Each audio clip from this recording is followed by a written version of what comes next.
Senhor presidente, senhoras e senhores senadores e senadoras, estamos realmente diante de um momento importante, senhor presidente. Um momento tão importante que muitos não compreendem a dimensão do que estão fazendo nesta casa. Estamos exatamente no momento intermediário de um processo que esse Congresso Nacional, iniciado na Câmara, aceitou, de admissibilidade do processo de impedimento da Presidente da República. Como disse no início dessa sessão, não sou dilmista, nem petista, nem tucanista. Sou socialista, sou democrata. E é nessa condição que ocupo essa tribuna para reafirmar a defesa da democracia. E ouso citar Marx, que já ensinava que a história se repete, a primeira vez como tragédia e a segunda como farsa.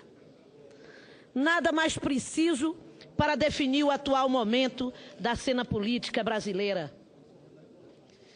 Vivemos hoje, senhor presidente, senhores senadores, uma grande farsa, em que as elites políticas, econômicas e midiáticas desse país montaram um cenário para usurpar o poder de quem recebeu o voto de 54.499.901 brasileiros e brasileiras.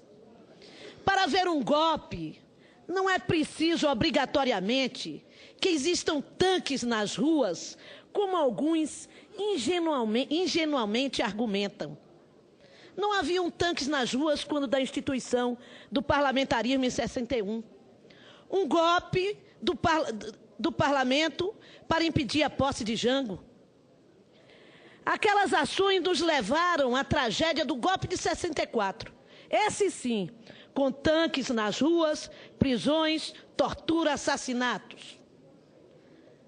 Hoje a farsa do impeachment sem crime de responsabilidade comprovado, igualmente é um golpe, por mais que firam o ouvido de alguns, e nos oferece um futuro de incerteza e instabilidade política. Farsa esta irremediavelmente maculada pelo pecado original de ter sido iniciada num evidente gesto de vendetta, para usar um termo típico da máfia siciliana, do ex-presidente da Câmara dos Deputados, Eduardo Cunha, este comprovadamente corrupto, que até hoje não foi caçado pelos seus pares, apesar da sanha anticorrupção que tomou conta daquela casa, pelo menos se propagava assim. Empolgou este senhor uma base de deputados conservadores e fundamentalistas, paralisou o país com suas pautas bombas e a promoção de uma política anacrônica e demagógica para impedir a continuidade do governo. O impeachment não é a panaceia milagrosa que vai resolver num passe de mágica os problemas políticos e econômicos do Brasil, como sustentam muitos dos seus defensores.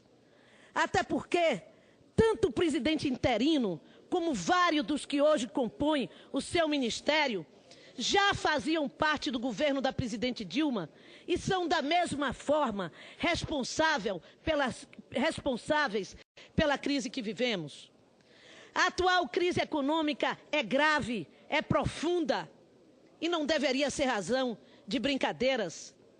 Deveria ser enfrentada com a união de todos os brasileiros e um programa de ajuste fiscal que preservasse as conquistas e os direitos sociais obtidos nos últimos 12 anos e não se jogando o ônus e o preço dessa crise nos trabalhadores, como querem os atuais ocupantes do poder.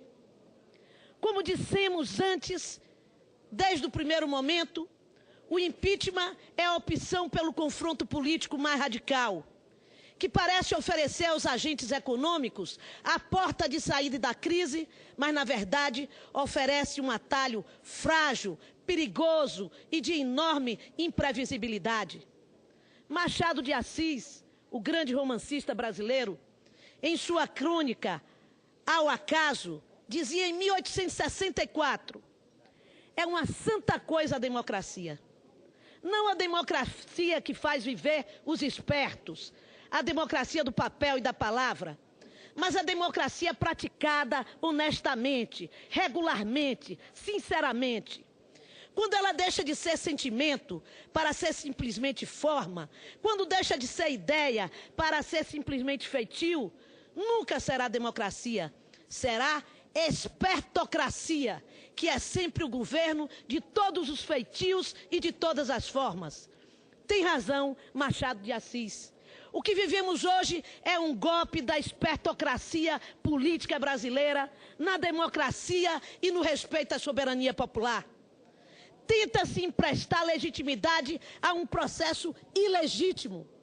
Respeito rigoroso aos prazos, fala-se aqui no plenário. Às formalidades processuais, aos ritos e à presença honrosa e honrada do excelentíssimo presidente do Supremo Tribunal Federal na condução dessa sessão. Como se todos os elementos formais fossem suficientes para esconder o verdadeiro espírito que anima e compromete toda a ilegitimidade nas intenções do que aqui está se cometendo. Dizer que o governo interino é antídoto contra o aparelhamento do Estado, como foi dito aqui, desta tribuna, hoje à tarde, é patético, por tentar desconhecer que o governo interino transformou o Palácio do Planalto num balcão de negócios, liberando cargos, emendas parlamentares, obras, apoio de deputados, senadores, para garantir o impeachment. Num país cujo sistema político revela-se absolutamente comprometido em toda a sua representação, em crise terminal por sucessivos escândalos que desnudam para a opinião pública nacional que o nosso sistema eleitoral e de governança exige uma profunda reforma política, assistimos às declarações de uma pretensa devoção ao rigor das contas públicas, absolutamente incompatível com a prática pretérita e presente daquele que as proferem.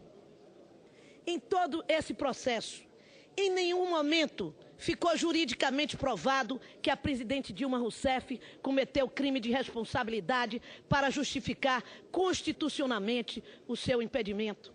Nem pela auditoria do Senado Federal, nem pelo Ministério Público Federal.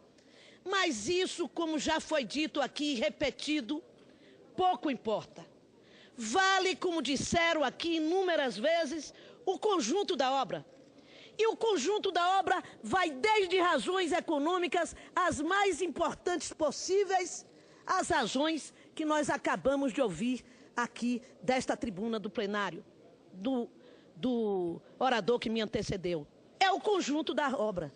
Essa farsa que ilegitimamente deu poder à pior parte do governo da presidente Dilma, com vários dos seus integrantes envolvidos em denúncias e citados em delações da Operação Lava Jato, a começar pelo próprio vice-presidente e presidente interino, que está jogando o país num retrocesso político, inaugurando um período de obscurantismo e ameaçando direitos sociais.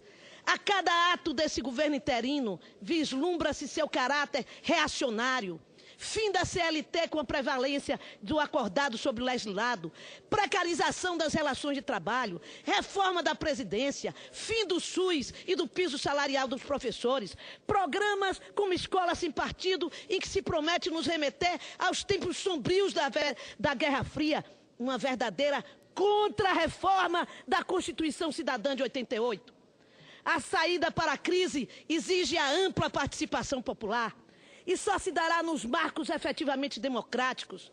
Por isso, defendemos a realização de um plebiscito